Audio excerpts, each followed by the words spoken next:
යාළුවනේ කොහොමද ඔයාලට අදත් මම මගේ ලතියු මැණිකත් එක්ක ගෙවෙන පුංචි වෙලාවක් ඔයාලත් එක්ක බෙදා ගන්න යාවේ. මාර රස්නයක් යාළුවනේ මේ ටිකේ මෙහෙට වහින්නෙත් නෑ හරිම රස්නේ. මගේ ලතියු මැණිකත් උන් ඉන්නවා කොලම් කර කර.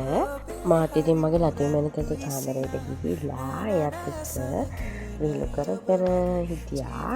එයත් මාත් එක්ක දැන් කතා කරනවා චුට්ට. තාම මාස 4ක්වත් වෙලා නැහැ මගේ මැණිකට. අම්මිත් එක්ක චුට්ට ඉතින් දන්න විදිහට කොලම් කර කර ඉන්නවා. කොහොම හරි ඔන්න ඉඳලා ඇති වෙලා මං වඩා ගත්තා. වඩාගත්ත වෙලේ ඉතින් අත කන්න ගත්තා ඉතින්. අත හපන්න හරියට කොර කනවා ඉතින්. එහෙමනේ චූටි බබාලා හැමෝම හරි ආදරණීය කාලයක් වෙලාවක් ඉතින් බබත් එක්ක ඉන්නකොට වෙලාව යනවා තේරෙන්නේ නැහැ. චූටි ගැටියෙක් ගෙදර ඉන්නවා කියන්නේ ඉතින් හරිම සමගියෙන් සතුටින් ගෙවෙන කාලයක්. කොහොම හරි කොලම් කර කර ඉඳිම මම වැඩකට නිදි කරා. මම යාව නිදි කරා. මගේ මැණිකගේ වීඩියෝ තවත් බලන්න අපිව සබ්ස්ක්‍රයිබ් කරන්න. තව වීඩියෝ එකකින් ආමු වෙමු.